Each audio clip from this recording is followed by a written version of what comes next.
We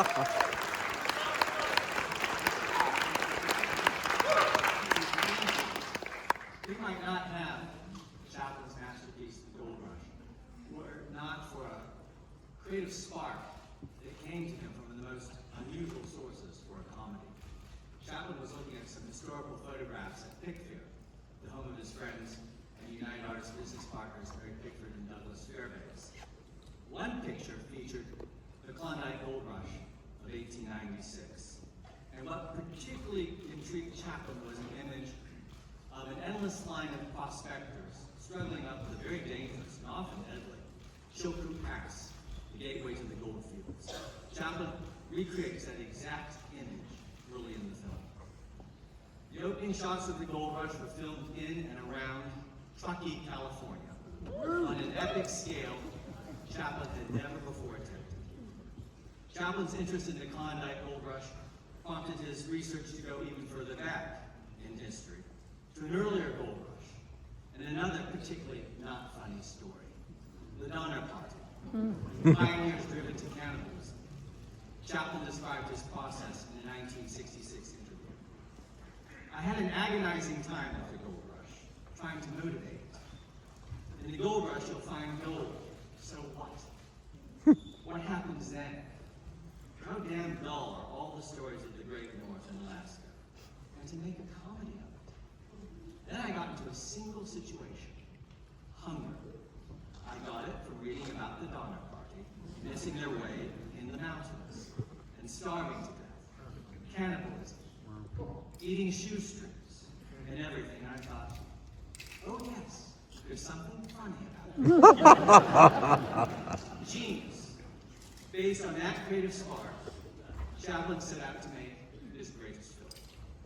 Production on the Gold Rush began in February 1924 and finished in May 1925. That's a year and 3 months of just filming. Wow. For Chaplin, the long and troubled production was an epic challenge. Chaplin disliked the Truckee location filming. He preferred the controlled conditions of his Hollywood studio. The original leading lady was Lita Gray. Chaplin began a secret affair with her. When the film was 6 months in filming, Lita discovered she was pregnant and compelled Chaplin to marry her. I suppose Lita landed the more coveted role of Mrs. Charles Chaplin. I could tell you all the stories.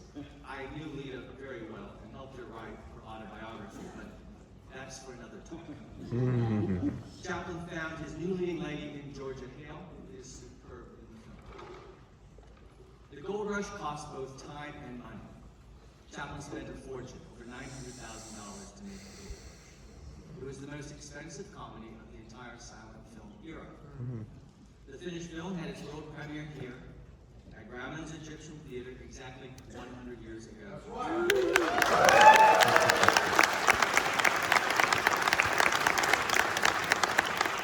Anyone who was anyone in the Hollywood community was seated here tonight. The Gold Rush was a critical and commercial smash hit. At the time of its release, Chaplin issued the statement, "This is the picture I want to be remembered by." Pulitzer Prize-winning critic and author James Agee summed up Chaplin's art best in a famous 1949 essay with this simple statement: "The finest pantomime, the deepest emotion, the richest and most poignant poetry were in Chaplin's work." You'll see this pantomime and poetry in Chaplin's two unforgettable set pieces of the film: the eating of the shoe and the dance of the rolls. Both utilize comedy of transposition, the idea of taking one thing, an old shoe, and transforming it into another, a Thanksgiving feast, was one of his great comic gifts. By the way, Chaplin doesn't eat shoe leather in the film. It's black licorice. A local confectioner molded the candy shoes for the production. Chaplin, as always, was a perfectionist and did many takes. Evidently, eating a lot of black licorice has a laxative effect. Lita Gray told me that production had to be actually suspended when both Chaplin and Max Wayne ate too many of those black licorice. The Gold Rush is subtitled a dramatic comedy. The film goes deeper than just comedy to explore the human condition and the truths of life. Loneliness is a major theme of The Gold Rush. You'll note that Chaplin's character is not called the Little Tramp, but rather the Lone Prospector. My hope is, of course, that you'll enjoy yourself and laugh, as well you should. But there's greater gold to be mined here tonight as well. As with any encounter with great art, I hope The Gold Rush will further refine your understanding of the meaning of beauty, the function of humor, and the wisdom of compassion. So thank you, Mike, the whole Egyptian team, for this wonderful celebration of not only Chaplin, the Egyptian, but also our Hollywood cultural heritage. Thank you.